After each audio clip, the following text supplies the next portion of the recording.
Good evening and welcome to UK Crime Book Club. I can even get my words out, book club even.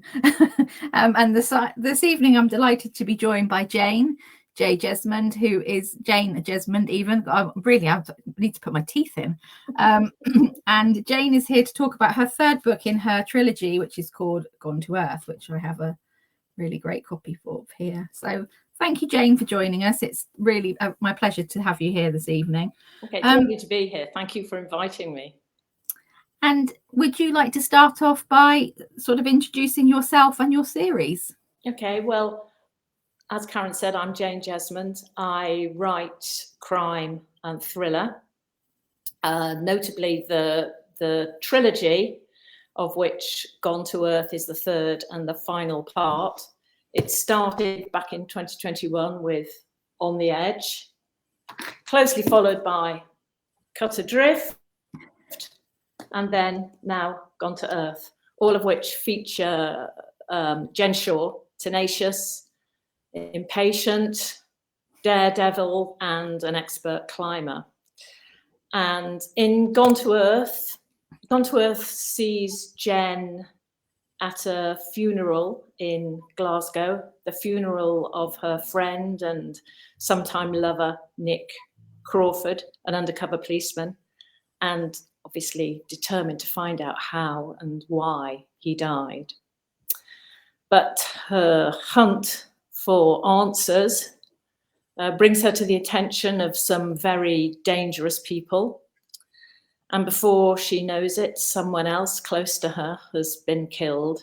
And the lives of the two young Libyan children that she rescued in Cut Adrift and who are being looked after by her and her mother are threatened. So desperate to escape their clutches and also to find out exactly why these people are after her, Jen escapes into Glasgow's dark underbelly and goes undercover, both literally and metaphorically, in order to discover the truth. Yes, I mean, it's a real page turner, isn't it? And my only regret of reading it is that I didn't read the first two first because I did mean for it to work as a standalone. It does. It's just I think you it's perfectly, you can perfectly read it as a standalone, but I think you'll want to go back and read the other two because you'll want to know, enough to read it and it to be a really good book on its own. But there's so much, that I wanted to know more about, Jen and what had happened before and what happened in this book and what happened in the book before. So I sort of, I was really interested in what sort of inspired you to write the series around Jen.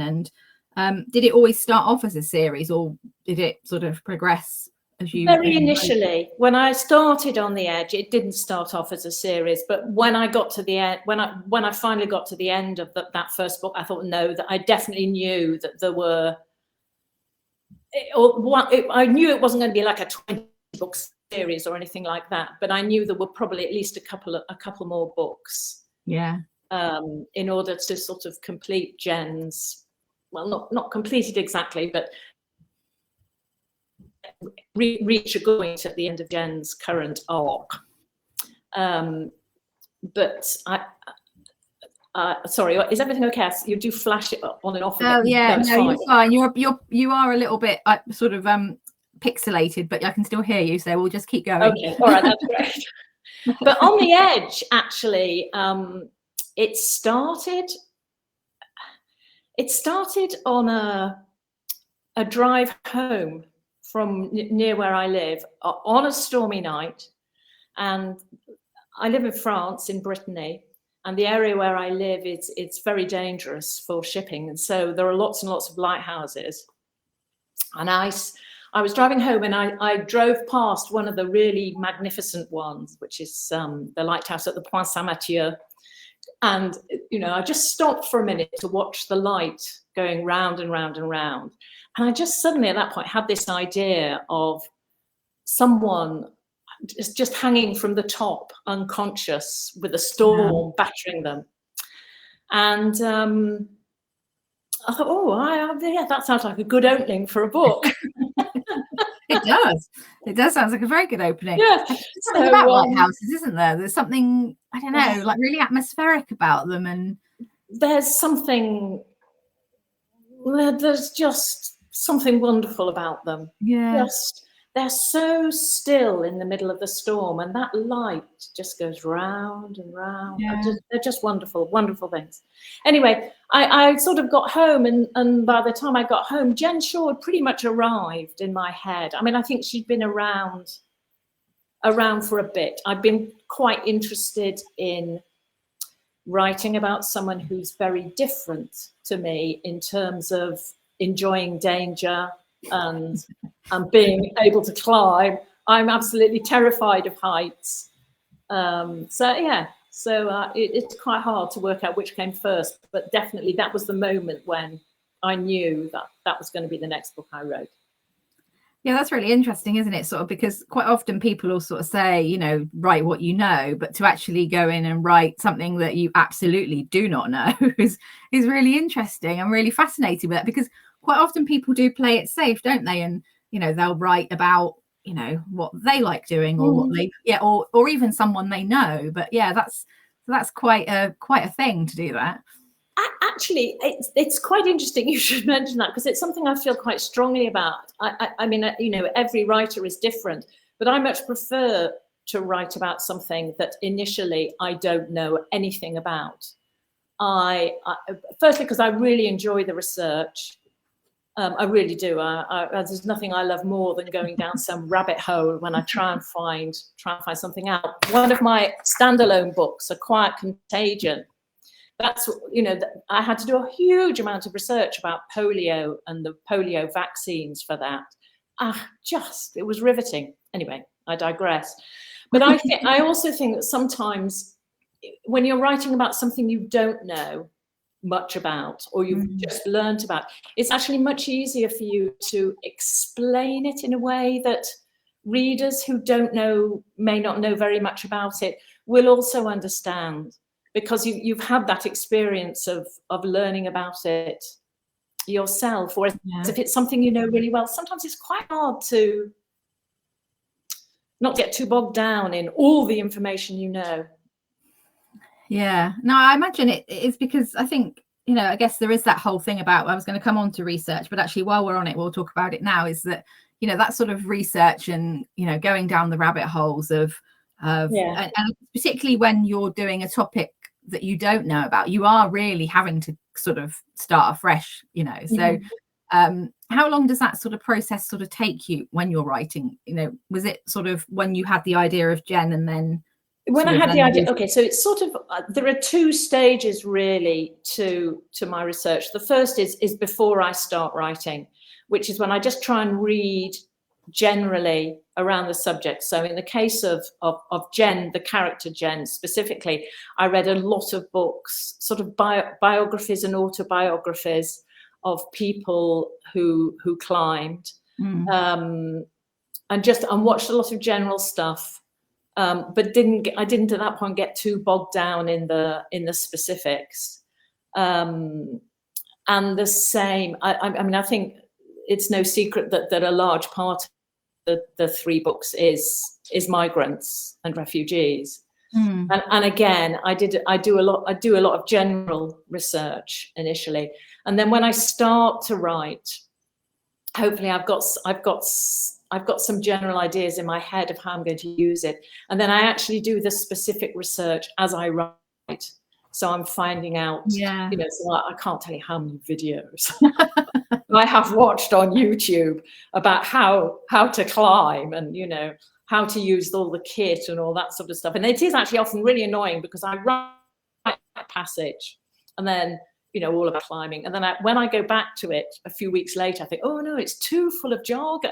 So I cut out half the research. But anyway, that's all part of it. Yeah. So I will say, I also try and get specifically the climbing stuff. I did get it all checked by people who do actually I was going to say is that sort of danger when you're, because obviously you don't want it to read like a climbing textbook, but on the other hand, you don't want someone saying, well, you wouldn't do that, you know, you wouldn't have that piece of equipment on that climb, or you know, you would have that, or, and I'm sure you probably still get that anyway. I do get that anyway. The first, when I had the first book, On the Edge, when I had that checked by somebody, I think at the British Mountaineering Association, and I described it to him, he was like, but no sensible, rational climber would behave like that. I said, yes, that's kind of not the point, really. Yeah, I don't want who wants rational? You know. Yeah, that's interesting. I think because you know, when you talk to people who are like historical writers, you know, there's still that sort of real pressure of, you know, it's fiction. You know, that's what I always sort of say. You know, and you know, you want people to it to be believable, but you also want it to be dramatic, and you want it to have excitement and imagination, because otherwise it would just be boring. No, well, quite. You know. So we talked about sort of, you know, so Gone to Earth is the third and final book. Is it going to be difficult, or has it been difficult to sort of say goodbye to the characters when you've sort of been connected to them for so long? Yes. Yes, although to be honest, I do find it quite difficult when I get to the end of any book. You know, generally there are characters there who are you know, I've just spent probably the best part of a year in their company, thinking who they are, working on their backgrounds. You know, I'm sure all writers are the same, but I know a huge amount more about the characters than actually appears in the book. So yes, it was tricky, and okay, the Jen Shaw sequence is finished, but I might just revisit it in a few years' time. So there's opportunity to do that, isn't there? Because with the, you know, we can't talk about the end of the book because that would be a massive spoiler. But but yeah, so I think it's there's openings, isn't there? There's openings there. Let's say that.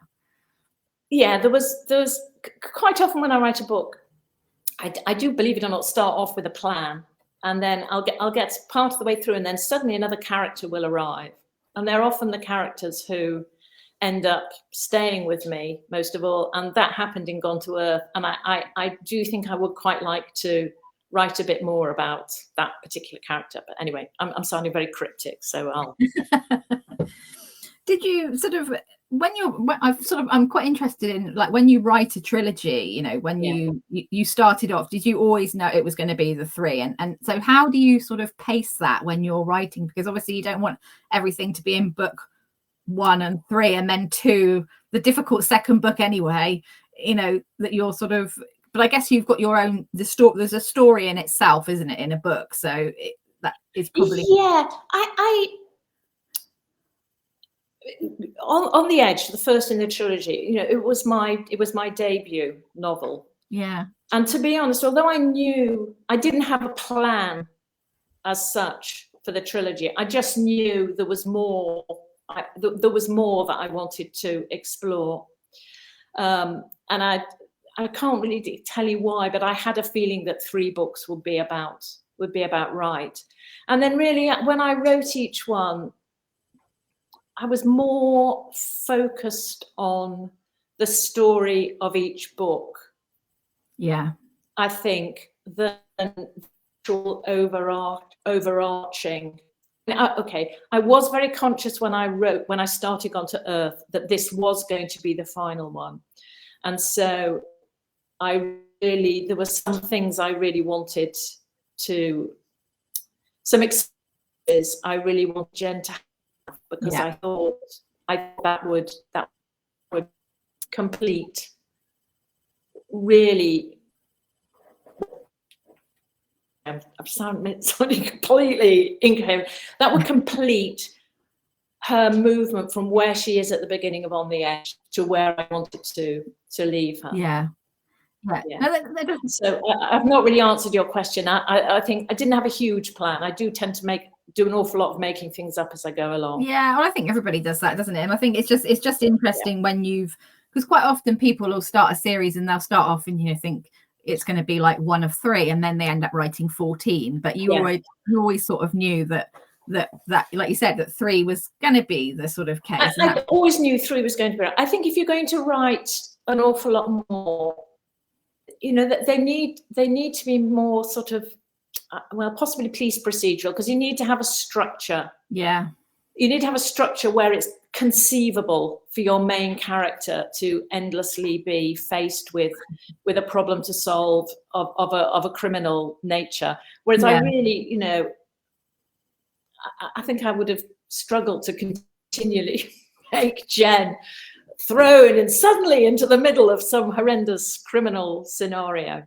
Yeah. Oh, people do, don't they? But I guess it's just I guess it's just horses for courses, as they say, which leads nicely on to Jen, because she's a really, interesting, plucky, determined, like you said, fearless character. And I sort of, because I said to you, full disclaimer is I've read this one. I haven't read the other 2. So I was interested in how she's progressed. I mean, I will find out because I shall read the other 2, but yeah, so from your point of view, how has she grown as a character since you started writing her as your debut? I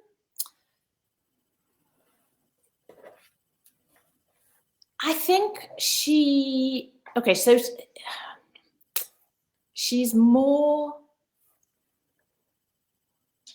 made some decisions. She's beaten a few demons. This is really not easy. She starts off in On the Edge, having come out of a very, very dark period and being extremely wobbly, if you like. The drug addiction, which I think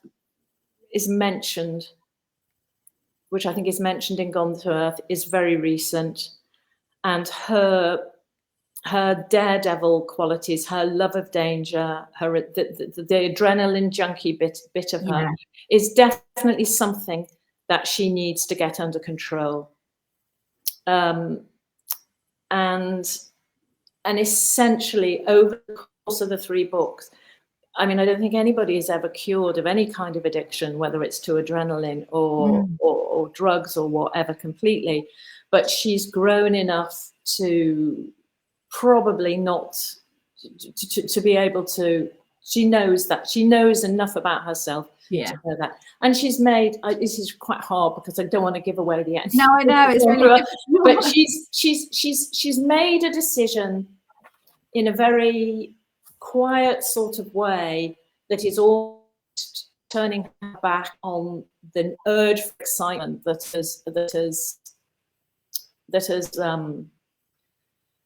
was such a feature of her life at the very beginning of On the Edge. But I hope managed to keep nevertheless the impatience and the tenaciousness and all the qualities that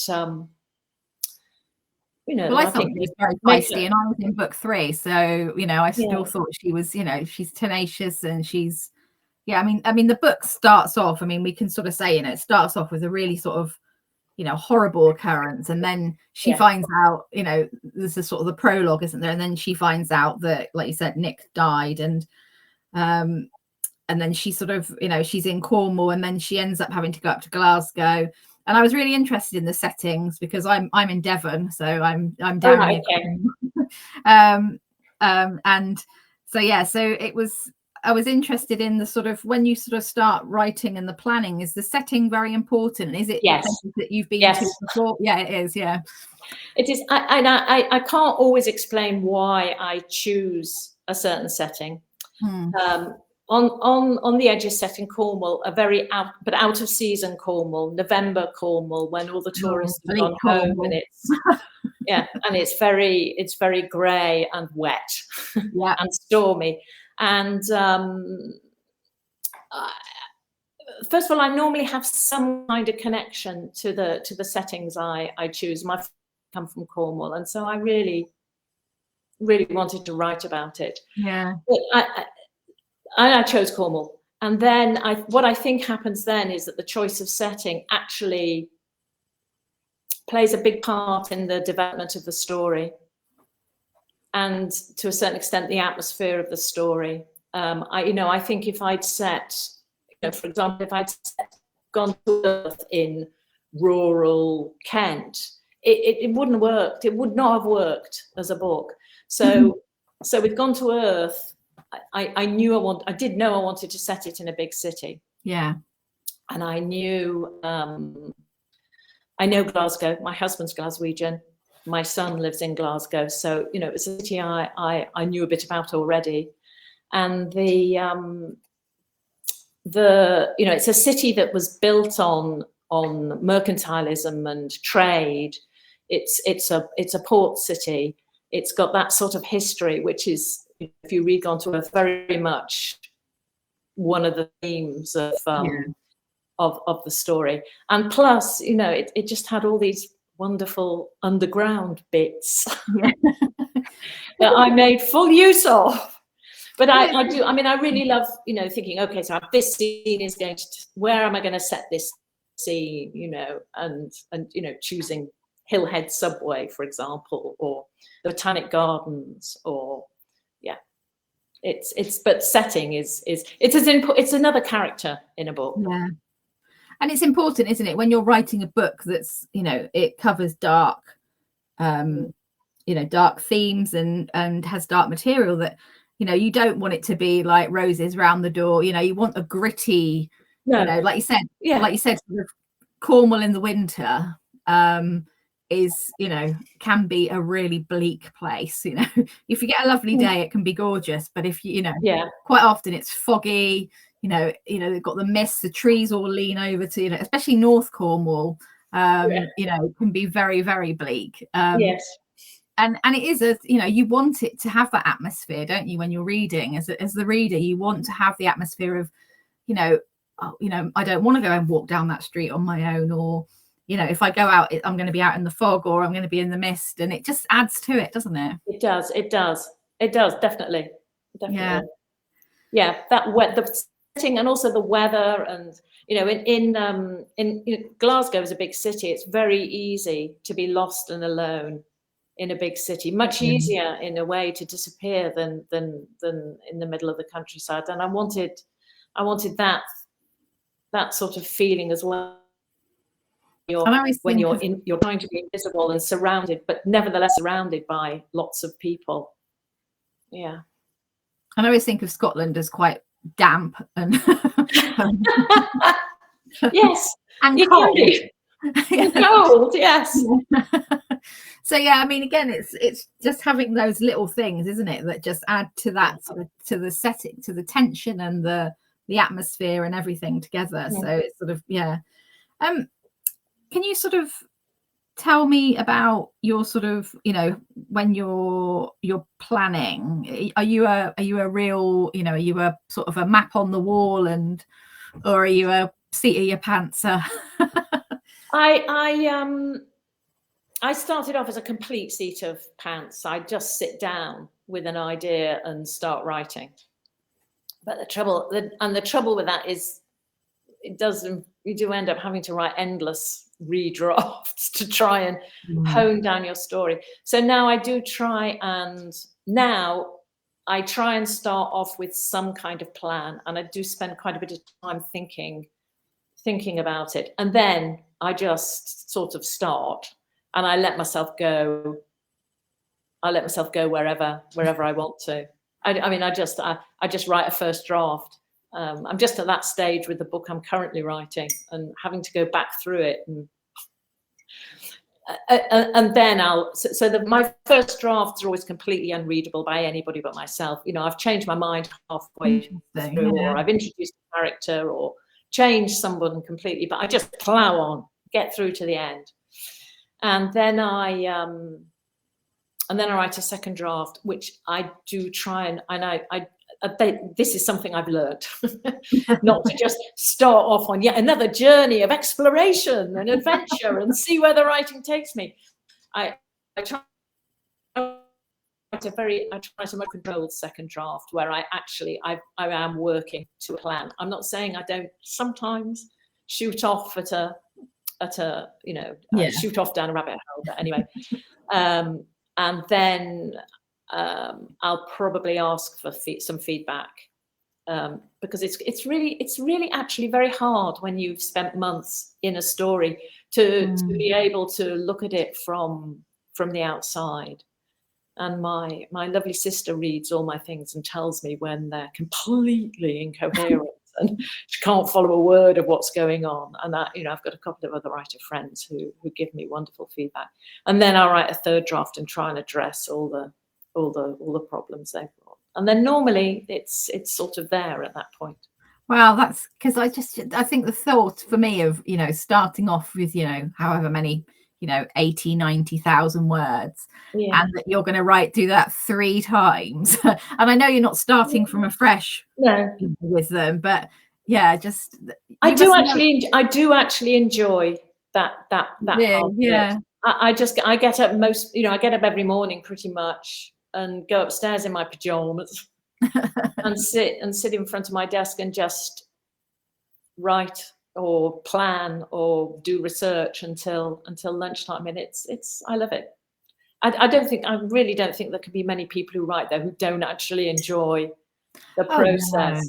No, I think you have to be, don't you? Because I think also people, some people will say that they'll do what you do and they'll just plow on with the first draft, and other people absolutely despise the editing process, and some people edit as they go, and it's so different for each person. I think it's very personal. It's a bit like you saying you get up in the morning and write, and some people write in the evening, some people write in the mornings. It's all a real personal choice, isn't it? It is, and an awful lot about learning to be a writer is actually discovering what works for you. I mean, I would really love to be one of those writers who can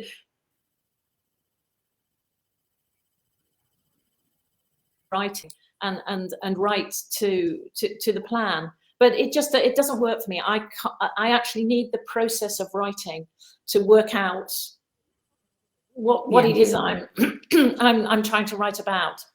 I think that's the closest I can get to explaining it.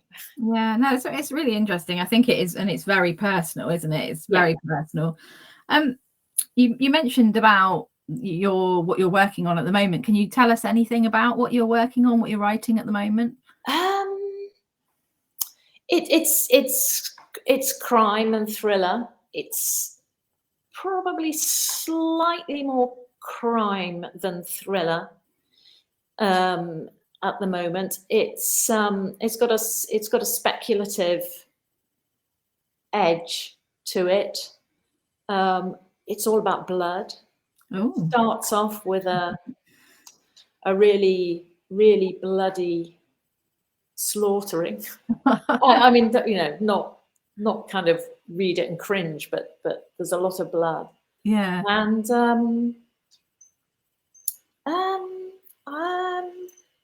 and I've just finished the first draft, so I'm sort of just, I'm going back now and realizing an awful lot of it doesn't make a great deal of sense, but two threads have emerged, and so I'm going to rewrite it and really focus on that. Yeah. And try and make the speculative bits work. But interesting. Yeah. What was your journey to being published? Was it a long journey? Yes. Although, okay, so my first book is in a drawer somewhere, a metaphorical drawer. There's quite a lot of those drawers around. I think there are. And and it won't ever see the light of day. And in fact, then I wrote the first draft, of On the Edge. And I kept on nearly getting it published. And while I was nearly getting it published, I then wrote another 2 books. And I revisited On the Edge in between. So I wrote a book, and then I revisited On the Edge, and then I wrote another book, and I revisited On the Edge, and I think it took me writing that number of that number of time, to redraft it that number of times to actually learn how to write a book and come up with what is essentially the final version of it. And so then it got published, and in 2021. And, you know, I already had 2 other books, which was, I thought, great, I'll get my other 2 books published. But no, of course, what I wanted was the 2 sequels to On the Edge. So although the other books have been published now as well, I've had quite a lot of books published over the last 3-4 years, despite actually being a very slow writer. So you've got all your backlists sort of, you know, stored up. So you have to try and get ahead again now. Yeah.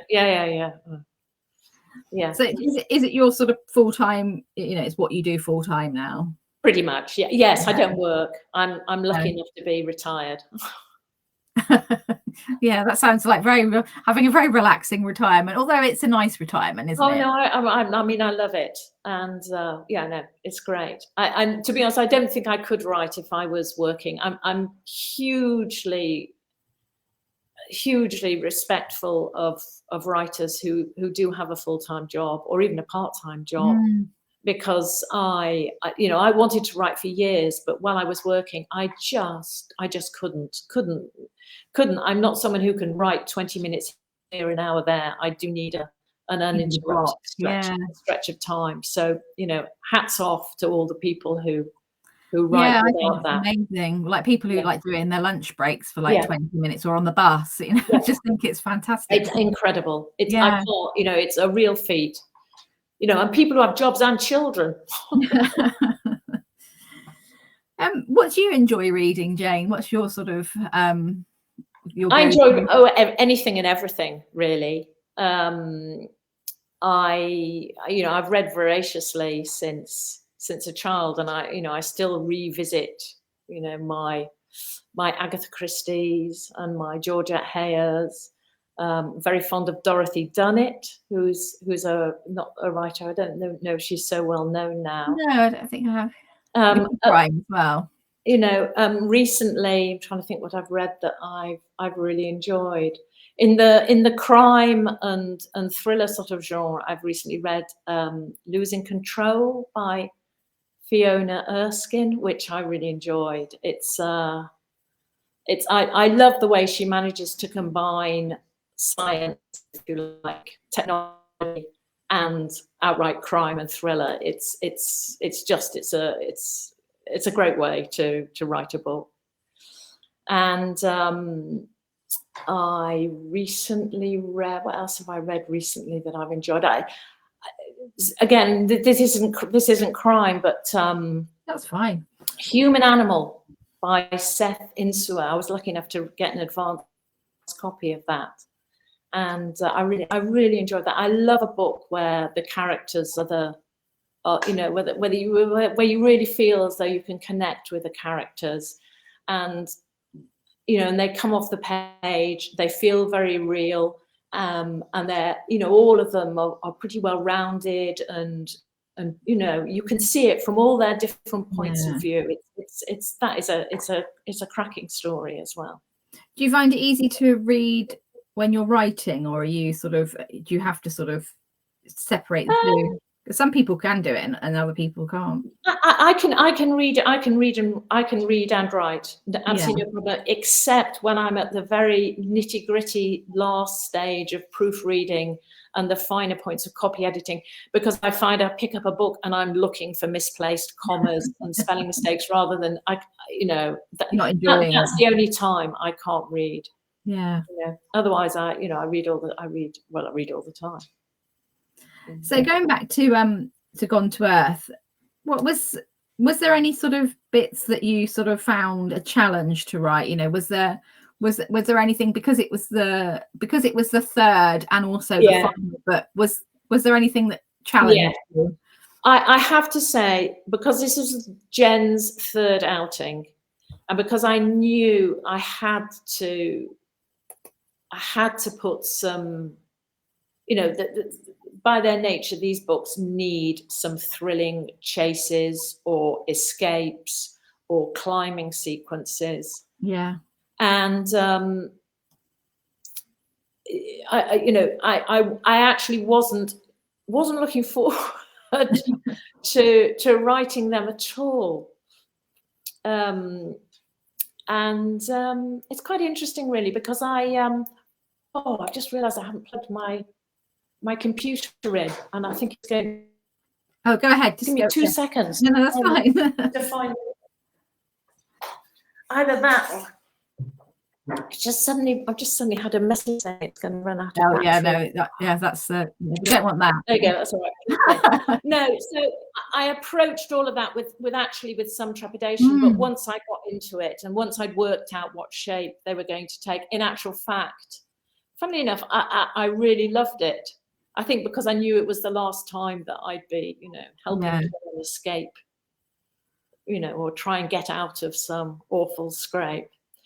Those were the only bits that I was a bit apprehensive about writing. Yeah. But, the rest of the time, I have found Jen very easy to write from the word go. And one of the things I have to be really careful of when I'm writing my standalone books is not to fall completely into Jen's way of speaking and Jen's way of writing and Jen's way of doing things.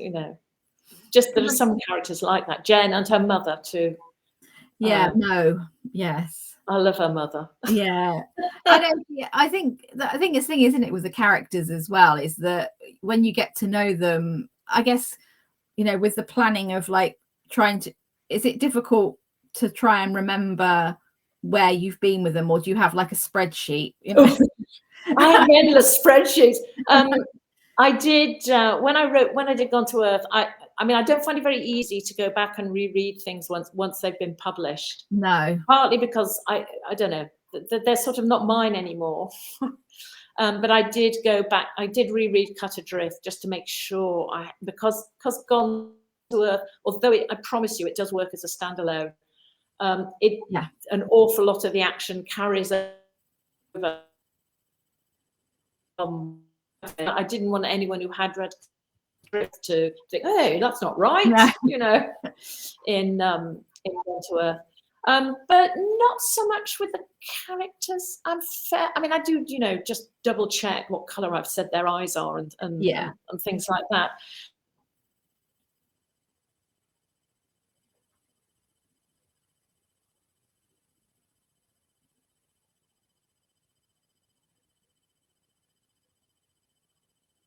That's where she and Jen really resolve their relationship difficulties.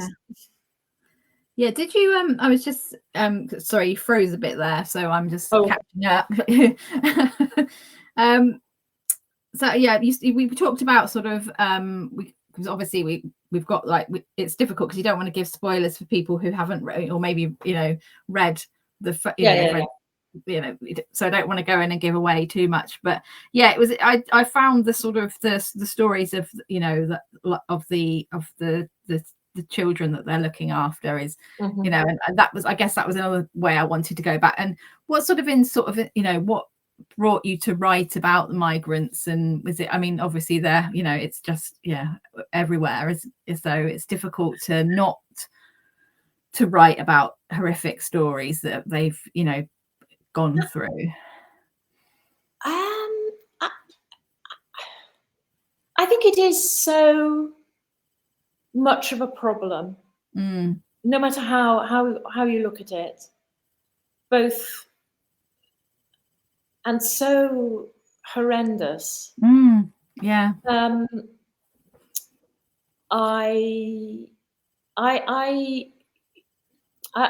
so all right, I can't help but do some spoilers, but never mind. They don't really appear until the very end of On the Edge. And right up until, I really wasn't sure if they were going to, that they were in the back of my mind because Cornwall obviously has a huge history of smuggling. Definitely. The coastline lends itself to that sort of thing. And anyway, they arrived in the end of on the edge. And when I wrote Cut Adrift, I knew I just was really interested, more interested in how they got there, if you like. Yeah. And so I did a lot of research into it, and I just thought I would like to try and tell their story, not in a I only focus on individuals. I can't give you the sense of the whole thing. No. And it's it's a very real problem, but they're people at the end of the day. Yeah. With they're people, and that's what's you need to understand that. No, definitely. I worked in libraries for years, so we had quite a lot of contact with refugee families and migrant families from Syria and Afghanistan, and you just can't imagine when they come in and they talk, where they've sort of just they've left everything, and then they're so dependent, and they're proud people. They don't want to be dependent on people, but they have to, because and it's very, I found it very moving when I was working in that situation, because I just couldn't imagine myself being in that situation. It's unimaginable. And the things that the fact that these people are so desperate does leave them, that makes them easy victims. Yeah, definitely. To any sort of criminal enterprise. That desperation, isn't it? And it's heartrending. Heartrending. Yeah. So the book is, like I say, it's really gripping, and she's a unique, I think that's the thing, isn't it? It's so there are a lot of crime books out there. There are a lot of thrillers, and so to be able to find a unique protagonist like you have is really interesting. It's a really interesting sort of and I guess all from the lighthouse. Well, it is all from the lighthouse. I know it is all from the lighthouse, and this feeling that I wanted to write, and I've sort of, I feel as though I can't take any credit for her, because she's always, I have, from the moment I first started writing about her, I have been able to hear her, and I've known her. I've known what she'd think, and how she'd feel, and how she'd work out, and what she'd want to do, and it's quite strange. I don't want to sound too wishy-washy, airy-fairy about it all, but she's been a huge pleasure to write, and I just hope people enjoy going along with her. I think because she does have a thoughtful side as well. And I mean, it's not that I don't identify with her at all. She's really not very like me in an awful lot of ways. And there are some things that she does that really make me laugh, actually. Particularly when she and her mother are together. It's very funny, because they completely don't get each other at all from time to time. It's quite interesting, isn't it, how that she's so different to. Is there anybody that you does she doesn't really remind you of anybody in your life? No, it's amazing, isn't it? I just find that really fascinating. She doesn't. I mean, to be fair, I don't ever make a conscious decision to base any of my characters on anyone I've met in real life. But I can see, in some of my other characters, there are elements that have I think that's unconsciously come out of people I've known. And don't ask me any more than that. No, absolutely not. No, I mean, I think that's the thing, isn't it? And I think that's inevitable, really, because we were saying about write what you know, is that you're going to see there's going to be character flaws, or things that people do that are interesting, that you think, oh, actually that's that makes an interesting character. And it isn't really about the person, it's about the thing, isn't it? Yeah. You know, and people are deeply contradictory. Yeah. You know, they'll say they're one thing and they're completely not, or they'll do one thing in one day and then they'll do something completely different the next day and take you by surprise. And in a way, you know, and that's the reality of human beings. So, you know, consistency in characters, I mean, that's a whole other topic, but you know, it's not necessarily I don't think it's necessarily the way to go. No, and I think that's the thing, isn't it, with your book, is it's about people, isn't it? You know, people are, you know, a massive part of, you know, there's the plot as well, but it's that sort of, those sort of relationships and the things that humans do that make it so sort of gripping, and that, because I think most people who read crime like the psychological aspect of you know, why people do things, how people come to them, and that sort of thing. So I think that's sort of, for me, that I think that's a really good, you know, that's something that draws me. I do think that is really interesting, you know, because there are, I do like, whether it comes out in the book or not, I don't know, but I do like to understand what drives my criminals, and there are different degrees of criminality, really. You know, there are people who will go so far but don't go any further, but nevertheless,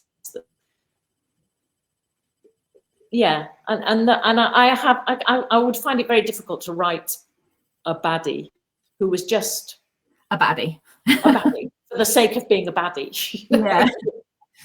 The sort of, that sort of, well, it's the motivation, isn't it? The motivation of whether, you know, whether it's for money or for power or you know, well, I mean, but some people have just drifted into it because they have no other, there is, you know, they have no other choice. No, so like I say, like lack of education, lack of sort of family, you know, sort of guidance, just like you say, they end up in the wrong place at the wrong time.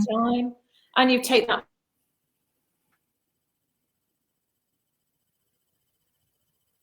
first step, and then it's very hard not to take the next step, and the step after that, and before, you know, all the time kidding yourself that, really, everybody does a sort of thing.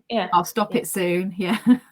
Well, like you said about the addiction, isn't it? That's the same sort of thing, isn't it? It's sort of like that links together, really, you know, in the, you start it and think, like you say, I can stop, or you know, I'll just do this one last thing, and then and it just escalates. People are fascinating, though. Well, that's why we like, I think that's why, you know, most of us read crime, because I think it's the escapism, isn't it, as like of you saying about like writing someone for you that's completely, you know, different to you and to people you know, but also for the reader is being able to go into those people and understand how their heads work or not. Maybe. I do. I mean, I love writing crime. To be honest, when I started writing, I didn't think that was where I'd end up. But you know, I started writing before I knew it. Something terrible or criminal had happened. It's like, oh, okay, just go along with it and see what happens. But I think it's a wonderful. You know, we talk about crime and thriller, but really it covers a huge range of different, massive, different types of book. You know, and it's the most fantastic genre, and it's just full of life, and I mean, and for me also, I mean, I love there's a puzzle to be solved. I was going to I was going to ask you about that. I was going to sort of say, you know, how difficult is it to sort of give the reader that chance of sort of because actually, well, it's really difficult. I can't talk about it, but there's like curveballs, isn't there, where you're like, you don't see that coming, and then you're like, whoa, where did that come from? Well, that's great. Good. I think a lot of that is to do with, I mean, yes, that's obviously really important, and I mean, and I think it's really important to try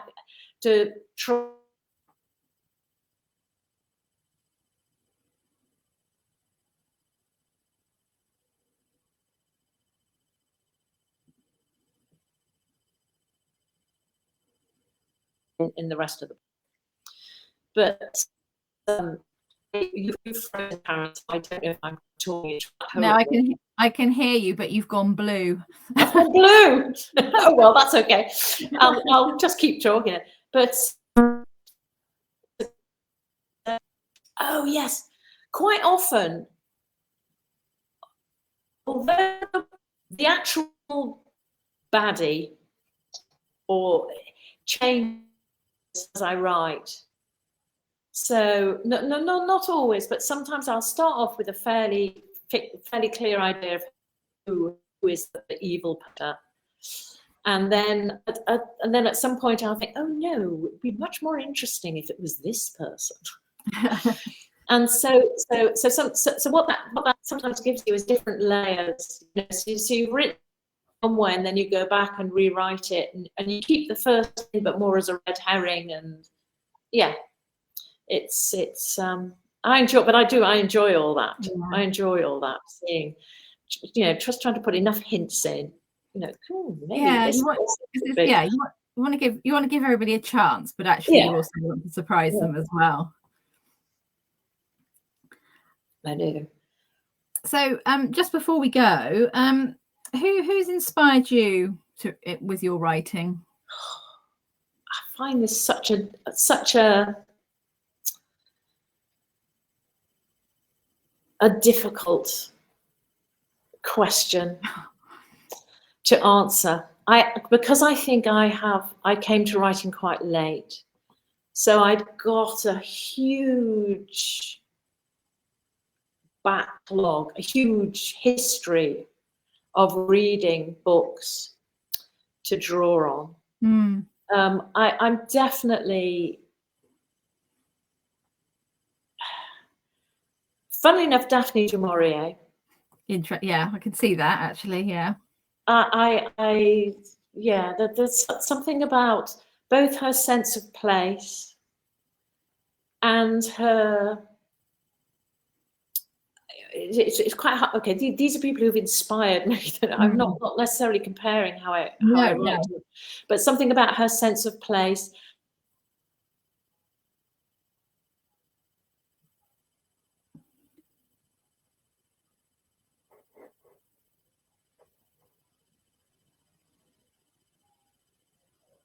Awful lot of Minette Walters, of Ruth Rendell, and the Dalgleish series, whose author, complete P.D. James, obviously Agatha Christie, you know, all of those. I think I've read so much of them that I've, you know, you assimilate it, and they're all writers I admire hugely. Yeah, and you know, all writers also who I think have taken the you know, who have made the crime thriller genre very much their own. Yeah. You got some great ones there. Oh, well, thank you so much for joining us. And Gone to Earth is out now, and as we said, you can read it as a standalone, but we've also got On the Edge and Cut Adrift that are before it if you want to read those as well. I'll share the link for this one in the chat. Thanks everybody for joining us, and we'll be back soon. Thank you, Jane. Have a really good day. Thank you very much. Thank you. Bye-bye. Bye.